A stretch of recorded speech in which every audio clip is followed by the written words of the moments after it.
Buat Allah membolak-balikan hati itu lebih gampang dari kita ngebolak-balikin tangan kita. Gampang banget nih. Jadi nggak ada yang di mata Allah atau dalam persepsi Allah ada hati yang kayaknya nih susah banget nih dibolak-balik.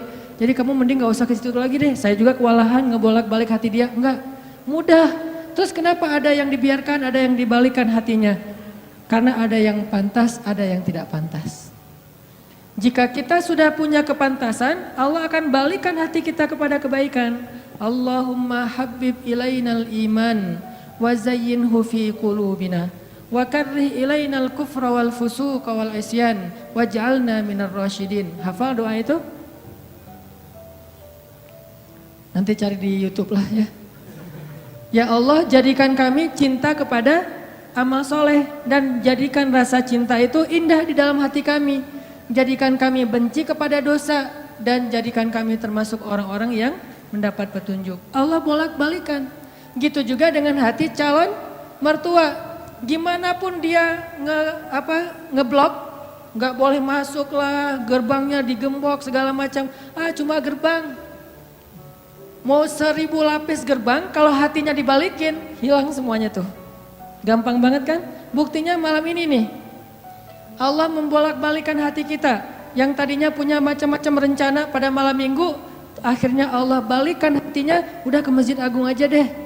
Bukan karena saya, bukan karena pemuda hijrah, bukan karena teman-teman panitia, tapi karena Allah mengikat hati kita, mengarahkan hati kita untuk bisa datang ke masjid. Sehingga ribuan anak muda tiba-tiba memakmurkan dan meramaikan majelis ilmu.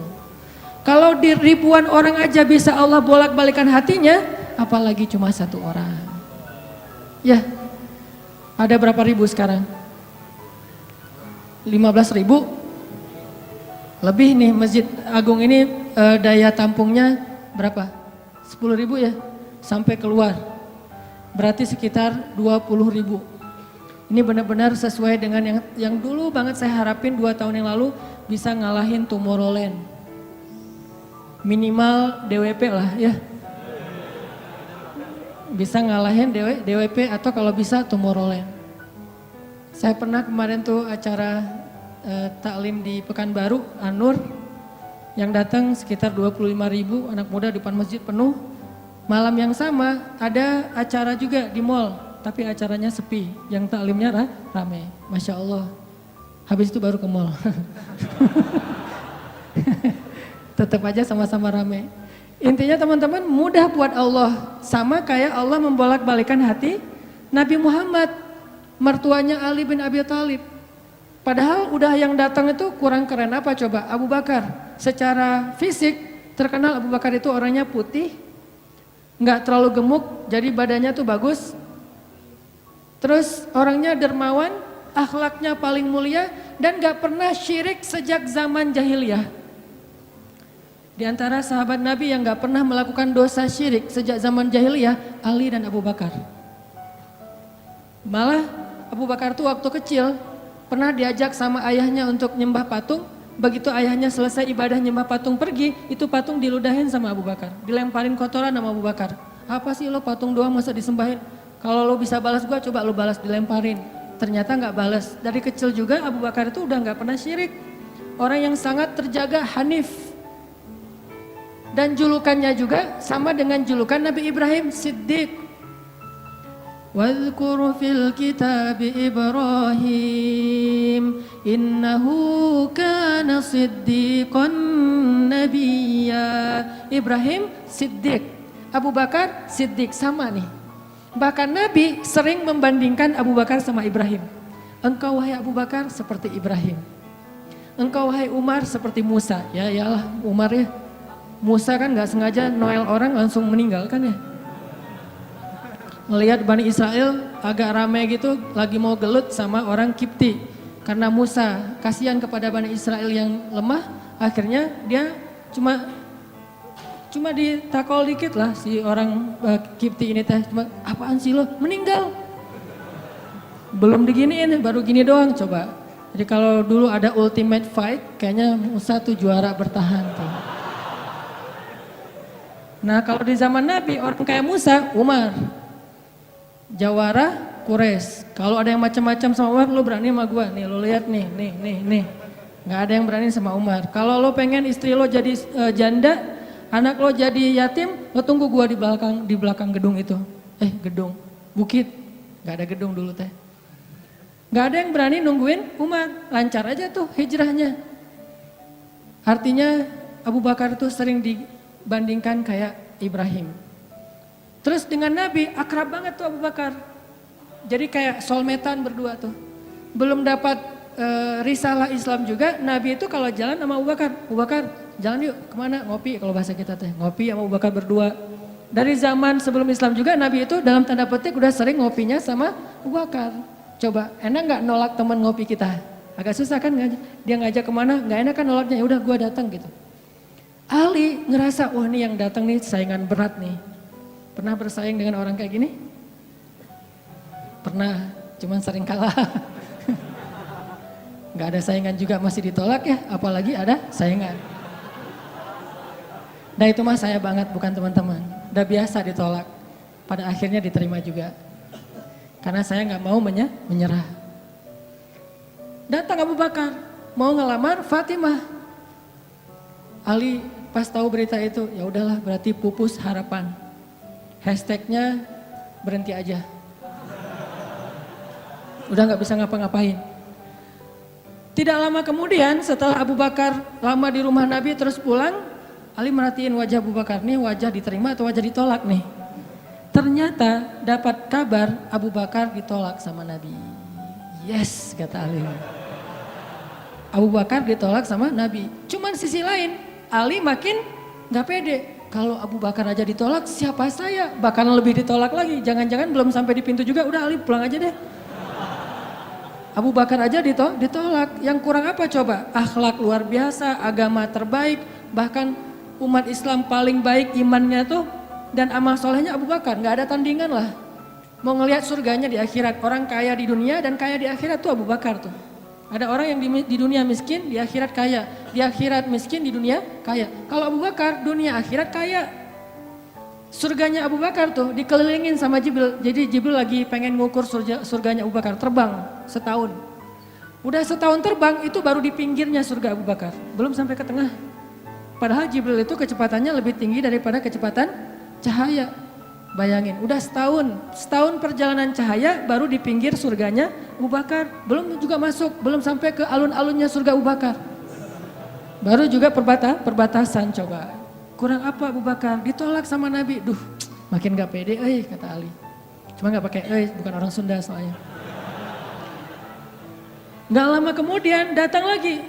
Cowok keren, jawara Mekah, Umar datang. Assalamualaikum. Suaranya agak-agak gitulah. Walaupun susah nirunya, cempreng soalnya. Assalamualaikum, waalaikumsalam kata Nabi datang. Pas diintip sama Ali, tanya-tanya ke teman-temannya, ada berita apa nih, trending topik. Ternyata trending topik di Twitter, Umar melamar Fatimah. Wah rame lagi viral di mana-mana. Makin, aduh saingannya berat-berat gini, nggak ada yang di bawah saya gitu yang datang, biar saya agak-agak pede gitu. Ternyata Umar pulang juga ditolak lagi sama Nabi. Ali yes, tapi tuh gimana ya kalau Umar aja ditolak, yang paling kuat bisa menjaga Fatimah banget kan. Kalau ada apa-apa Fatimah tenang aja, ada gua. Naik motor berdua sama Umar gitu kan, zaman kita mah ya. Sengaja nggak bawa jas hujan. Kalau udah hujan buka baju kasih ke ceweknya, nggak pakai baju memotoran. Cowok banget lah itu mah ya. Pulang-pulang sampai ke rumah minum antangin. Umar tuh jawarannya. Nabi kan pasti tenang banget ngasih anak ke orang kayak Umar. Keluar dia singa, di dalam dia kucing Anggora. Maksudnya apa? Dia tuh nggak pernah kasar sama istrinya, walaupun dia keras kepada musuhnya. Kalau dimarahin istrinya, diem aja. Udah selesai dimarahin, udah, ya udah pergi nyari teman. Mau curhat, habis dimarahin istri, pergi ke rumah Nabi. Pas di depan rumah Nabi kedengaran dari dalam, Nabi juga lagi dimarahin istrinya. Nabi juga diem aja. Ini teladan orang-orang soleh. Jadi yang keren tuh bukan yang gampang marahin istri, tapi yang gampang dimarahin istri. Setuju yang di atas? Cowok keren itu bukan yang gampang marahin istri, tapi yang gampang dimarahin istri. Pah, ya mah. Di dalam rumah tuh, ya mah, di luar, apa lo? Itu cowok keren tuh. Pas Nabi keluar, ada Umar. Ya Rasulullah, Umar gak mau ngebahas, gak mau komen lah. Daripada komentar di blog kan, diam aja deh gitu. Udah selesai jalan sama Umar. Umar nanya, ya Rasul saya tadi habis dimarahin istri. Mau ngajak Rasul ngopi, curhat, Nabi juga lagi dimarahin. Kata Nabi, bagaimanapun dialah yang mengurus rumah. Dia yang mengurus aku, keluargaku. Nabi nyebutin kebaikan-kebaikan istri. Nggak mau nyebutin, dasar emang perempuan emang kayak gitu ya. Saya tuh Nabi loh, masa Nabi dimarahin? Kamu paham gak sih perasaan aku? Gitu. Nggak, Nabi nggak ngomong kayak gitu. Nabi cuma membicarakan kebaikan istrinya. Umar yang datang ditolak. Akhirnya Ali udahlah, mau kayak gini mah kayaknya udah nggak mungkin deh. Abu Bakar ditolak, Umar ditolak, berarti ada standar di atas mereka berdua. Yang kaya raya ditolak, yang paling eksis berpengaruh, jawara ditolak. Nah saya nggak punya dua-duanya. Masih kecil soalnya, nanti kalau dia udah dewasa, Ali emang jawara juga tuh. Malah gladiatornya Nabi kan, ketika orang nggak berani menantang seorang musuh, Ali yang berani. Saya Rasulullah, Ali itu. Akhirnya Ali diam-diam aja, udah nggak mau ngebahas lagi tentang Fatimah. Udah aja tutup bab tentang Fatimah. Sekarang yang lain aja deh. Tapi teman-temannya ngegojlokin terus. Ali. Kalau bahasa kita jomblo gitu. Dibully terus. Ustadz posting bully. Teman ngomong gak bully. Pokoknya bully nasional aja. Karena dibully-bully terus. Akhirnya Ali memberanikan diri. Ya udah datang deh bertamu. Pokoknya malam ini diterima ditolak. Walaupun kemungkinan besar ditolak. Saya harus datang dulu nih sama Nabi. Beraniin diri. Gak usah majang mikir. Datang. Assalamualaikum, waalaikumsalam. Ali masuk Ada Nabi kan senang banget sama Ali ya. Kesayangan Nabi banget lah pokoknya Ali itu. Duduk, ada apa Ali? Enggak, cuma pengen silaturahim. Enggak ngomong apa-apa coba. Cuma pengen silaturahim. Nabi sehat, mau diambil air hangat. Oh pokoknya gitu-gitu aja. Ali ada apa? Enggak ada apa-apa ya Rasulullah. Cuma kangen aja pengen duduk sama Nabi. Kayak gitu aja terus. Lama-lama Nabi kan paham. Dan Allah yang kasih wahyu. Ali, kamu gimana sama Fatimah? Langsung Fatimah. Kebayang gak sih perasaan kita tuh sama orang yang kita kayak udah ngeklik banget, udah habis-habisan, pokoknya kalau gak dia saya mending gak usah nikah deh, gitu ya. Kalau gak dia mending saya jomblo aja seumur hidup. Kalau gak dia mending saya bunuh diri aja. Udah gitu bunuh dirinya gak mati lagi kesangkut di tiang listrik. Ali itu udah hatinya tuh udah kena banget sama Fatimah dan itu karena Allah yang mengikat hati mereka berdua. Pas Nabi bilang gitu, Ali langsung curhat. Ya Rasul, ya saya pengen, tapi saya nggak punya apa-apa. Kata Rasul, kamu punya apa? Saya di rumah tuh cuma punya 3 barang. 1 pedang, 1 onta, 1 baju besi. Nggak punya emas, nggak punya apapun. Kata Nabi, kalau pedang kamu butuh untuk berperang. Onta kamu butuh untuk mengangkut air. Ya udah deh baju besi aja. Bawa ke sini baju besinya untuk jadi mahar buat Fatimah. Beneran Rasul baju besi? Itu bajunya besi loh Rasulullah, bukan yang tangan kayak gitu apa cincin. Gak apa-apa kata Rasulullah. Keluar Ali, Allahu Akbar, Allahu Akbar. Orang-orang pada heboh. Langsung muncul lagi trending topik hashtag Ali diterima. Coba kata Nabi, wahai Ali, bergembiralah, berbahagialah. Sesungguhnya sebelum aku menerima kamu, Allah sudah menikahkan kamu dengan Fatimah di langit. Ini orang yang dibela sama Allah. Apa rahasianya? Oke, cerita kedua. Orang yang dibela sama Allah namanya Hafsah. Siapa Hafsah? Anaknya Umar. Hafsah itu artinya singa betina. Jadi bapaknya singa jantan, anaknya singa betina, sama-sama luar biasa nih. Hafsah istri Nabi, salah satu di antara istri Nabi yang solehah. Suatu hari nggak tahu gimana ceritanya, ada masalah antara Nabi dengan Hafsah. Ini nggak dibahas di dalam teks hadis apa masalahnya dan kita nggak usah kepo ya. Pokoknya ada masalah aja antara Nabi dengan Hafsah, sehingga Nabi terpaksa menceraikan Hafsah. Diceraikan Hafsah secara baik-baik, lalu Hafsah disuruh diantar kembali ke rumah orang tuanya kepada Umar bin Khattab. Baru aja Nabi pulang, Allah mengutus Jibril. Jibril datangin Muhammad. Jibril turun mengatakan, ya Rasulullah, wahai Nabi Muhammad, rujuklah Hafsah. Sesungguhnya Hafsah adalah istrimu di dunia, dan istrimu di surga. Coba bayangin. Nabi nih yang menceraikan Hafsah, tapi Allah dan Jibril ngebelain Hafsah. Berarti Allah ngebelain banget nih cewek. Cewek gimana sih kok dibelain banget sama Allah, begitu suaminya emosi, tiba-tiba nggak sengaja ngomongin, ya udah kita jalan sendiri-sendiri aja. Allah yang ngasih pertolongan, Allah yang ngebelain si cewek ini. Sehingga Allah mengutus Jibril, langsung turun Jibril buru-buru kepada Nabi Muhammad sebelum masa iddah Hafsah selesai. Lalu Jibril mengatakan, rujuklah Hafsah, sesungguhnya dia istrimu di dunia dan istrimu di surga. Akhirnya Nabi pun merujuk Hafsah. Apakah Hafsah marah-marah kepada Nabi Muhammad? Enggak. Apakah Hafsah mengutus Umar? Kan ayah tuh jawara, udah datengin dong Rasulullah tuh mencarain saya enak aja. Enggak mengandalkan makhluk sama sekali. Hafsah cuma gini, ya Allah, saya yang salah bukan Rasulullah.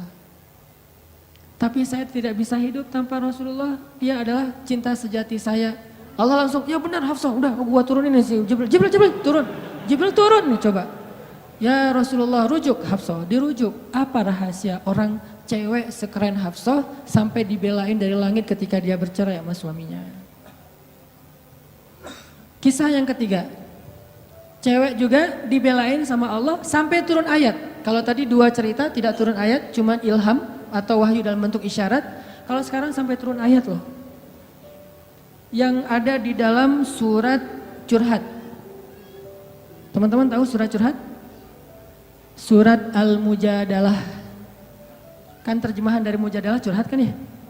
Jadi kalau kita pengen lihat curhat itu juga ada di dalam Al-Quran. Bahkan jadi nama surat Curhat. Al-Mujadalah atau Al-Mujadilah. Siapa yang dikisahkan di dalam surat itu? Coba teman-teman buka surat Al-Mujadalah, surat 58 ayat 1. Yang punya aplikasi Al-Quran di handphonenya, coba buka surat 58 ayat 1, Al-Mujadalah. Kita lihat nih, gimana Allah ngebelain seorang cewek yang disebut di dalam ayat itu. Saya bacain ya. A'udzu billahi minasy syaithanir rajim. Yuk bareng-bareng.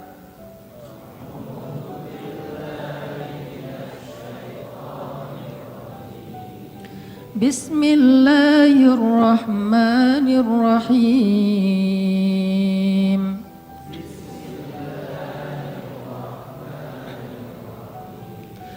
قد سمع الله قول التي تجادلك في زوجها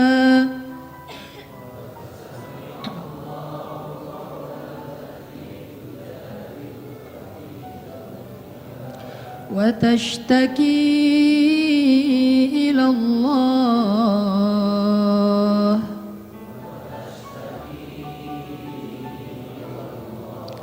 والله يسمع تحاوركما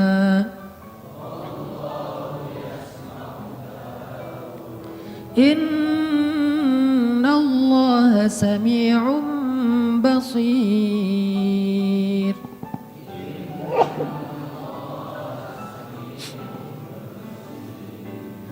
Sungguh Allah telah mendengar ucapan seorang perempuan yang meminta nasihatmu tentang suaminya. Dan dia curhat kepada Allah. Dan Allah mendengar percakapan kalian berdua. Sesungguhnya Allah maha mendengar, lagi maha melihat. Siapa cewek ini? Namanya Khawlah bintu Tha'labah. Namanya Khawlah. Catat tuh. Biar kita kalau ngegosip, gosipnya tentang sahabat. Siapa istri Nabi ini gosip ya? Tapi gosip yang benar. Siapa istri Nabi yang pintar masak? Jarang dengar kan? Istri Nabi yang pintar masak namanya Zainab. Ummu Salamah. Istri Nabi yang pintar masak namanya Ummu Salamah. Kalau di zaman kita mah jadi Ummu Salamah Cake, punya brand. Pokoknya kalau Ummu Salamah udah masak, Nabi itu senang banget. Masakan kesukaan Nabi itu dimasakin sama Ummu Salamah. Nah sekarang kita ngebahas cewek lain nih yang dibela sama Allah pas dia lagi ada masalah dengan suaminya, namanya Khawlah bintu Tha'labah. Apa yang terjadi? Khawlah tuh diuji dengan punya suami pemarah. Orangnya tuh gampang bete, gampang marah-marah. Pokoknya kalau udah jalan sama suaminya, di jalan dia marah-marah aja. Sama supir angkot marah, sama motor marah, marah aja kerjaannya. Dasarnya orang gak bisa nyetir, dasarnya angkot, dasar. Kerjaannya marah-marah. Dan kalau istrinya salah dikit, dimarahin sama suaminya. Sampai suatu saat, saking suaminya ini udah marah dan emosi banget, suaminya pun menzihar khaulah. Apa menzihar? Menzihar itu menyebutkan istri seolah-olah jadi ibu sehingga dia menjadi haram buat suaminya, kayak ditalak 3 gitu. Kamu buat saya seperti ibu saya, berarti udah nggak bisa lagi jadi suami istri, udah jadi kayak ayah ibu dan anak. Itu tradisi Arab jahiliyah. Nah gara-gara dia dizihar sama suaminya, dia kan bingung. Terus kalau saya udah digituin, apakah saya masih boleh serumah sama suami saya? Masih boleh tidur bareng dengan suami saya? Kan bingung nih. Minta nasihat dan fatwa kepada kiainya. Waktu itu adalah Rasulullah SAW. Datang nih kaulah ke Nabi dalam wajah yang sedih. Baru dizihar, ditalak 3 sama suaminya, dia datang, ya Rasulullah. Apa hukum seorang suami yang mengatakan kepada istrinya, engkau bagiku seperti punggung ibuku. Artinya udah gak halal lagi. Nabi mengatakan kalau gitu engkau wahai kaulah sudah cerai dengan suamimu. Udah gak bisa lagi bareng, bersabar wahai kaulah. Akhirnya Khawlah pun pulang dalam keadaan sedih, dia curhat kepada Allah, ya Allah, memang suami saya itu banyak salahnya, memang suami saya itu pemarah, tetapi dialah cinta pertama saya. Coba, ketulusan cinta cewek. Dialah cinta pertama saya, dan dia gimana bisa hidup, siapa yang akan ngerawat dia kalau dia menceraikan saya? Selama ini yang ngerawat dia cuma saya. Ya Allah, bagaimana ini? Watashtaki ilallah. Minta nasihat kepada manusia, tapi curhat kepada Allah. Itu ayatnya tuh. Tujadi luka watashtaki ilallah. Dia minta fatwanya kepada kamu Muhammad, tapi curhatnya kepada Allah. Jangan terlalu sering curhat kepada manusia. Bahaya. Apalagi dua-duanya masih jomblo. Kita curhat ke teman kita, gue lagi kecengin cewek nih. Kayaknya soleha banget, hafal juz 30. Oh gitu? Ya. Anak mana? Ya sekampus sama kita, namanya si Fulan dan seterusnya, disebutin identitasnya, CV-nya udah lengkap. Ternyata dia duluan yang maju. Ditikung di tengah jalan, kan itu berat banget ya. Gara-gara apa? Kok dia tahu tentang cewek itu? Gara-gara curhat kita. Allah tidak pernah menikung hambanya. Hamba sesama hamba saling menikung. Muncullah adegan nanti datang di acara wedding mantan. Udah gitu nyanyi kayak gitu yang baper-baperan gitu ya. Nangis berjamaah. Ini karena sering curhat kepada manusia. Manusia juga kadang-kadang nyebelin. Kita curhatnya sedikit baru opening, dia udah balas curhat lebih banyak lagi. Gua habis diputusin, caranya nggak enak lagi tuh. Gimana nggak enak? Dia cuma ngomong gini, kita jadi adik kakak aja ya. Kan berat banget buat gua. Oh gitu, lu masih mending, gua lebih parah dari itu. Cerita dia tuh, akhirnya dia yang curhat sama kita. Itu ke manusia. Kalau ke Allah nggak gitu. Allah Maha Sami'un, Maha mendengar. Arti Sami'un itu nggak pernah lelah mendengar. Itu arti Sami, nggak pernah lelah mendengar. Kita curhat semalam suntuk juga, Allah tetap sayang sama kita. Udah ya, kelamaan curhat kamu, yang lain hamba-hambaku masih banyak tuh. Nggak ada kayak gitu. Makin kita lama curhat sama Allah, makin Allah sayang sama kita. Makin kita lama curhat kepada manusia, makin dia sebel sama kita. Bayangin kita telepon teman kita, baru juga 10 menit, maaf ya udah lowbat, maaf ya gue harus ngangkat jemuran, maaf ya dan seterusnya. Manusia, tapi Allah Sami'un, Maha mendengar. Arti Maha mendengar ini, Allah tuh gak pernah bosan ngedengerin curhat hambanya. Jadi bukan hanya dia ambil dari angle Allah Maha mendengar segala ucapan kita, bukan cuma itu angle-nya. Ambil angle-angle yang motivasi. Ternyata Allah itu gak pernah bosan, gak pernah capek ngedengerin curhat kita. Jadi kalau kita pengen curhat yang panjang, yang gak akan pernah dicuekin. Kadang-kadang kita curhat lewat telepon ke teman kita, di loudspeaker dia ngapain gitu ya. Kok gak ada suara dia, kok diam-diam aja. Kamu dengar kan? Dari jauh dia langsung lari, iya dengar, terus pergi lagi. Kita ngomong sendiri, teleponnya ditaruh di atas bantal, dia pergi. Itu manusia, Allah enggak. Wa idza sa'alaka ibadi anni fa inni qarib. Kalau kita tanya ke Allah pengen curhat, Allah bukan menjauh. Apa-apa, sini, dekat. Allah malah mendekat kepada kita. Apa? Wahai hambaku ada apa? Kalau teman kita menjauh, kalau Allah mendekat coba. Sami'un, qaribun. Orangnya tuh qarib. Kalau bahasa kita karib, akrab orangnya. Bukan orangnya, zatnya. Allah itu zatnya akrab. Asik gitu. Nggak bakalan nyebelin. Allah gitu banget sih, saya udah capek-capek curhat semalaman ternyata nggak didengar. Nggak. Sami'un.